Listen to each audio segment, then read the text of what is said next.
at the Erawan Museum. So yeah, now we're gonna go under these elephants, and apparently this is all handmade. It's supposedly one of the largest handmade sculptures in the world, which is kind of like the balance point between the light and the dark, because it's silly to have spirituality be exclusionary. Let's see what's in the house.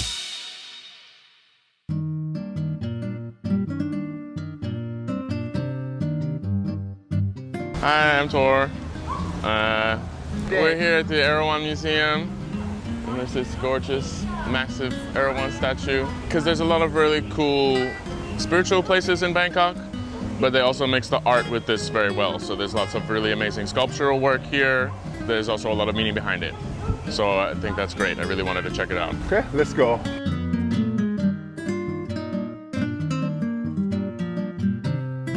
You see in like a lot of like world religions, of many different religions, there's always this idea of this like world serpents or this universal serpent energy. Because usually if you look at this one, there's no Buddha in. Not to say that we don't love the Buddha, but I love the representations where there's not Buddha. Like it's like this is just for the Naga, it's not about Buddha, it's not about enlightenment, it's about this. And so I love these quite a bit. So yeah, now we're gonna go under these elephants. Apparently walking underneath the elephants is good luck in Thai. So we're gonna go underneath these 4 elephants and maybe we get some luck.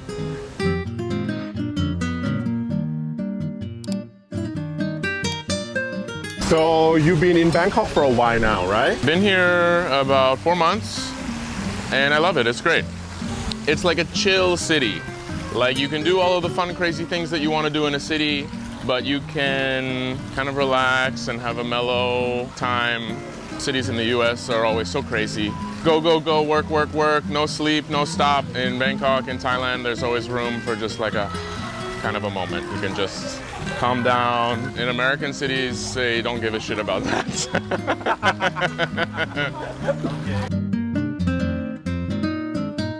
So you can kind of see it's like made from all different plates, like welded together, and apparently this is all handmade. It's supposedly one of the largest handmade sculptures in the world. There's all these individual pieces that were specifically crafted and then put together afterwards, which is pretty amazing. So this was another thing that I read, that this stained glass is from a German artist. Like a lot of the different artworks here are very international.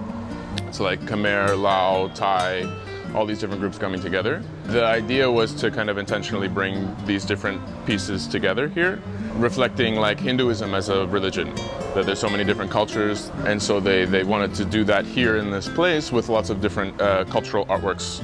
Because even out of any of the places that I've been in Thailand, nothing looks like this. Nothing like the way that the stairs are, the way that the colors. This is very unique. You don't see those patterns like this in Europe, but you will see the stairs shaped like that in Europe. This is kind of traditional Chinese porcelain like dinnerware. You see that kind of all those patterns, the floral patterns with the blue ceramic, the blue porcelain.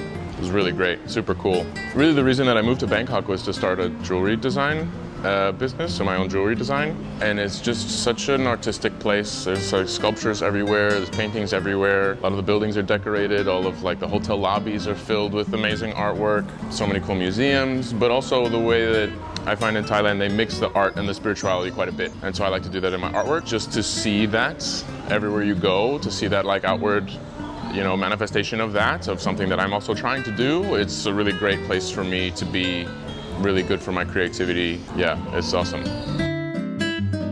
One thing that's really cool in a lot of these artistic expressions is that there's this duality of like light, dark, good, evil, the underworld, heaven, all of this. And this is usually represented in the artwork. So you can see like this stairwell is white, this side is kind of red, it's darker.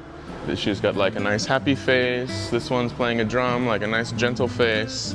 And then these ones, their faces are more aggressive. He's got like this angry facial expression, where this one is just like nice and peaceful and calm. And then you have like the deity in the middle, which is kind of like the balance point between the light and the dark, which I find really great because I feel a lot of religions, a lot of ideology is like only the light. Like forget about the dark, just light, light, light. And all of these artistic representations, it's like the point in the middle is the divine point. It's not the light, it's not the dark, it's both together, always. So they have this kind of shrine right in the middle, of the light and the dark, and I think that's great. So like you, right? You have a deity side and a naughty side. Very sweet, and then sometimes naughty. So we will get that side today? Yeah, probably. Even these, look, the detail on everything.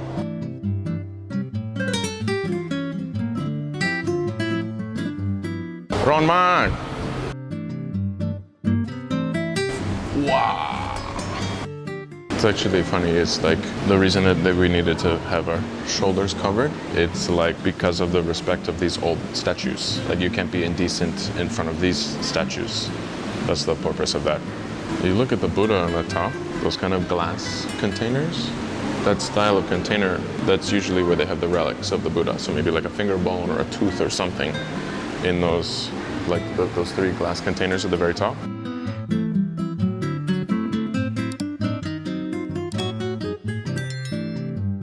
So you still consider yourself as a Christian? I was raised that way, but I think that's a very narrow view of reality. But there's some good ideas in them. There's some good ideas in all of the religions. I'm a very spiritual, anti-religious person.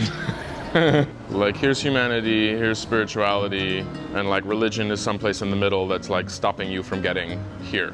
You don't need to go through the religion. The religion muddies things up. But see, this is one thing that Hinduism, in my opinion, does right as far as a religion is concerned. So like, it says it's polytheistic, but it's really, all of those gods are one manifestation of the one thing. So even if you are worshiping God through a Christian lens, you can still be like a practicing Hindu. Like you're still worshiping the same thing because it's all the same thing. Whereas, you know, in the Abrahamic religions, it's like, I'm right, you're wrong. What you're worshiping is wrong. This is the only path. Where Hinduism is like, all the paths are valid paths. Because it's silly to have spirituality be exclusionary. Doesn't make sense. It's like you're preaching love and happiness and kindness at the same time you're telling other people that they're fucking damned to eternity because they don't believe what you believe. Kind of doesn't add up.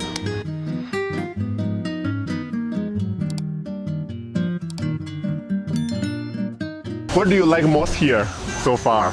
The artwork inside was really cool. I like that quite a bit. These are the same people that made the Sanctuary of Truth in Pattaya, and it's the same thing. It's a lot of like artwork that represents some different ideas. So there's a lot of that in here, and also at the Temple of Truth, it's like the different artworks depicts the different ideas that they're trying to get across. And there's the same as like this place and also the Temple of Truth, or it's not a temple, they're specifically museums. So it's a Sanctuary of Truth, not the Temple of Truth. But the idea is that like, yes, you can come and like pray here if you would like to, but like there's no monks here.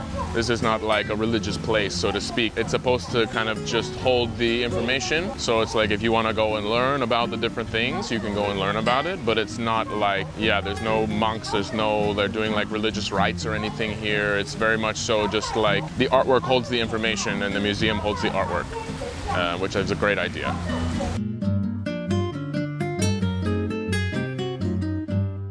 So in which area are you living in Bangkok? So I've been living in Sathon, very centrally located, lots of nice neighborhoods around, but the specific area that I live is a little more quiet. Mosque and the old Chinese cemetery and like a big park, and it's like a lot more quiet. But then you can walk like 500 meters and it's the crazy city again. And can we have a house tour? Yeah, like let's see what's in the house. Thanks for watching. Hit subscribe for more adventures and tell me in the comments who should I ask out for the first date next. Follow our socials for more content, links below. Bye bye!